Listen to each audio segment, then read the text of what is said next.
Hello and welcome to our election special at Boom. We're calling our series US Elections Simplified. That's because we're looking at very basic and simple questions. We're not looking at speculation. Our focus rather is on explanation of very basic issues that can be confusing for people outside the United States and for that matter, even in the United States. It's been a long 24 hours and we still have no winner. Team Trump or Team Biden, they're both waiting. We don't know if the two presidential candidates are sleeping or they've been awake through the night. But let's talk to Avinash Kalla. He's the founder of the Vox Foundation. He's a journalist. He's been crisscrossing through the United States and he's been through some very interesting states and towns. We'll talk to him about that. Avinash, welcome to Boom. Thanks, HR. Nice talking to you. Yes, indeed. Likewise, we understand you're in Washington, D.C., and Donald Trump and Joe Biden have made some statements. We'll get to that in a second. Donald Trump tweeted earlier in the day, and that tweet was labeled by Twitter. And then he came out and made a statement. He said, let's stop the counting of the votes. And he said he would go to the Supreme Court. Let's listen into what he said. It's a 30-second statement, and then we'll get to you, Avinash. We were getting ready to win this election. Frankly, we did win this election. This is a major fraud in our nation. We want the law to be used in a proper manner. So we'll be going to the U.S. Supreme Court. We want all voting to stop. We don't want them to find any ballots at 4 o'clock in the morning and add them to the list, okay? Stop the counting of votes, he said. And for non-American observers or people who don't follow the American elections very, very closely, there's this temptation, Avinash, to dismiss such statements as statements from a person who's unpredictable, who's, can say anything at any time. But it does look like there is some kind of strategy behind Trump's statement, doesn't there?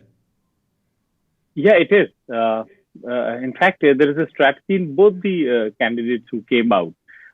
President Trump came to counter what Vice President Biden said.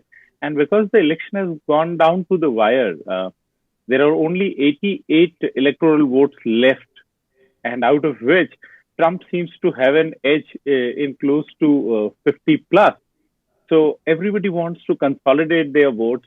Pennsylvania came with a new ruling a couple of days back where they said that the voting will be counted a couple of days after the election. So if it was that you have voted or if you have even dispatched your mail by 7 o'clock last night, we will still count that. So Trump knows that Florida and Pennsylvania are key to his road to the White House.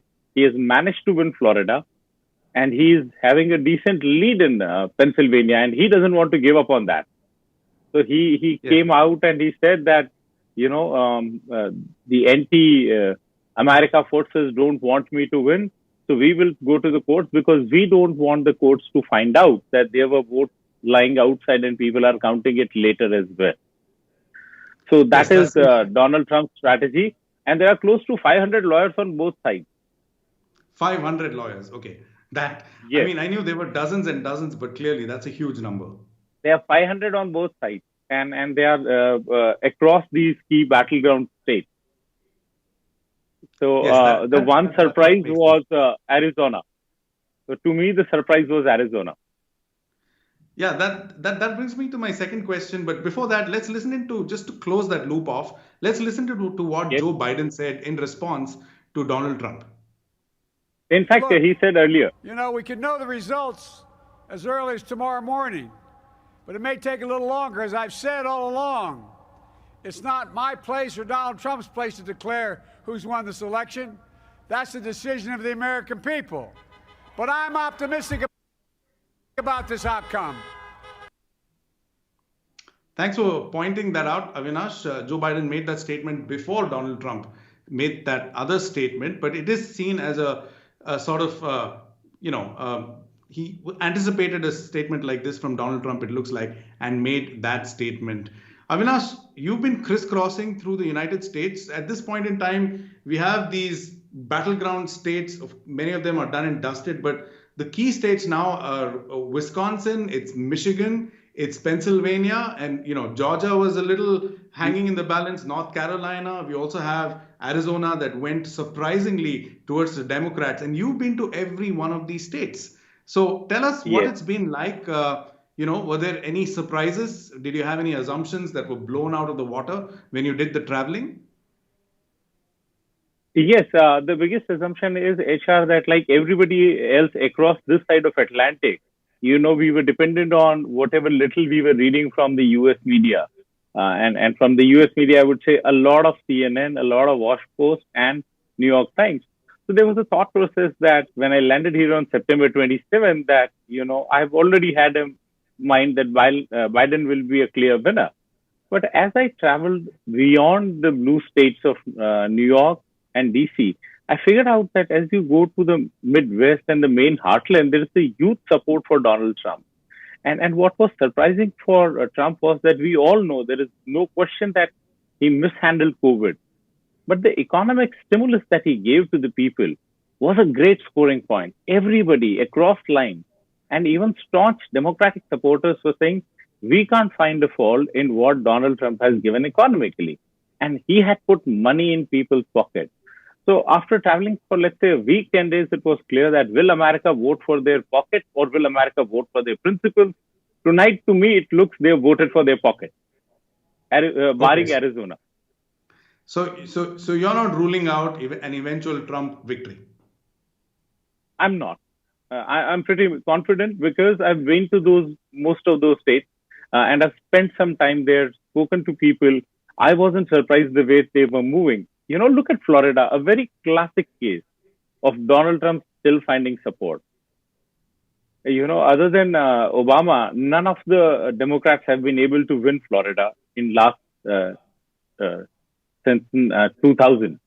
And in last election also, Hillary was having a lead of over 2.5 lakh votes, but she ended up losing 113,000 votes. And this time also the same. So the people in Florida, I found even women supporting Donald Trump. Can you beat that? Something that we just don't hear about. There were women who were taking car rallies to support this guy, which were not even shown. And their answer was very simple. Nobody in the world has been able to tackle COVID, but at least he has given us money to see through the bad times. Yeah. So for me, the message was very clear. That's very interesting. And one can say, of course, that the media in America is as polarized as the media in any other country. And one can perhaps get a skewed picture from outside the United States, but one can get a skewed picture from inside the United States as well. Absolutely. Avinash, were you surprised by how Arizona went towards the Democrats? From what I understand, it's never been with the Democrats except on 2 occasions since 1912. Yes, I was very much surprised. And I'm even sure that the President Trump's campaign would be surprised as well because they were counting on those 11 seats. Had they had Arizona in their pocket, the fight would have been 237 to 224, with Trump having a heads up. But something there was going against it. And that is an arid zone where there's a lot of tribal population as well. And a lot of them were badly hit because you have those national parks and canyons and things moving around, which were all closed.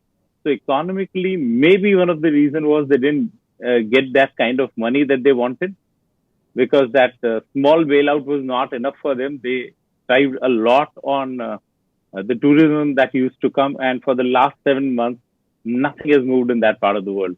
So that was a little surprising. Otherwise, I was not surprised at all.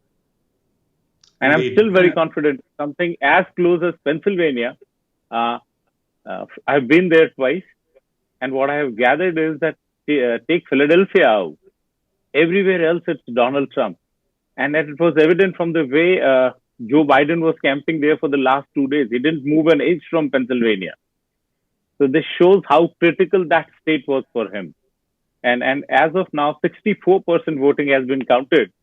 And Trump leads by a good 1.6 points. That brings me, Avinash, one thing we Indians perhaps and the rest of the world we don't clearly understand is that the US election is very quirky and very strange from our perspective. You have, postal ballots that went weeks in advance. You had people who voted weeks in advance. And there is this widespread explanation given, that we can read this anywhere, that the votes that are counted from that lot, the postal lot and the in-person lot that came before counting day, that may perhaps go the Democrats' way. Is that something you would agree with to a large extent? Yes, I would. And I was not at all surprised by the early numbers that were going ahead. They were always going to support the Democratic candidate, Joe Biden. But what was equally interesting to be seen that in the last couple of days, the places where Donald Trump's support was, they turned up in numbers at the polling booth. And those lines swelled up. So the voter of Trump knew that I am just going to go and cast my ballot right there and then. So they made themselves heard at the critical moment. They turned out in numbers and overpowered any other number. And that is specifically the reason why Donald Trump doesn't want Pennsylvania's new counting procedure to go further anyway. Because he knows that I have secured my vote. I'm in a comfortable position. I've got my Supreme Court judge according to my choice. If anything be there, I'll get it to the court. Yes, and that one quick question. And in most of those cases, those early ballots have been counted in most places other than Pennsylvania. They were the first votes to be counted, and that was the reason why Joe Biden had a very sustainable lead over Trump. So for him to win the East Coast was a no-brainer. He started with 85-0. Yes, that's, with California and New York in his pocket. Yes, we understand what you're saying, but one of the things that again perhaps America can learn from India is they don't have a centralized election commission. So if there is a clear dispute and there's a breakdown of consensus, you have to resolve it by going to your 500 lawyers on each side. Yes, there is something that while we all keep talking that India should learn the way America debates in election, there is this thing that they should learn from us. And as you know, HR, who has spent a considerable time across the Atlantic in the US, that each state has its own laws. And a classic case is Georgia. Georgia was never going to be won ever by any of these candidates. And only 2008, Obama could see through it. Other than that, nobody won Georgia from the Democratic side because there is a substantial black population. Despite all the Black Lives Matter movement, they have 35% black votes. And they are systematically suppressed not to vote. Yes. And you see the results. So there was no chance on hell that they are going to win Georgia because of the systematic hindrances that they put up to voting. You got to wait 8 hours in a queue. Yeah, I mean, voter suppression is one of the big stories, one of the untold stories in the world media for sure. Of US election. Absolutely. And that happens in the land of Martin Luther. Yes, that's perhaps a good reflection. Tell me. No, I was just saying the land of Martin Luther King Jr. I mean, that's perhaps a good reflection on which to invite any final comments from you, Avinash. I'm assuming you've been awake most of the night. You're probably going to be awake during the day as well, and who knows when you're going to get to sleep. No, but this is the time that we all live for. The excitement of looking at the numbers and the perspective changes, takes over everything else. And I'm still very hopeful now with President Trump and Biden saying that they are going to fight it out in the court. It's a long drawn battle, but looking at the size of states, out of those 88 votes, Trump looks all set to have a lead in 50 plus states, 50 plus votes. So for me, it would not be surprising if he uses the incumbent power and Supreme Court to stay in power. Right. Well, on that note, we'll let you go, Avinash. Thanks so much. We wish you very well on your travels. Thanks, Esha. Nice talking to you. Likewise.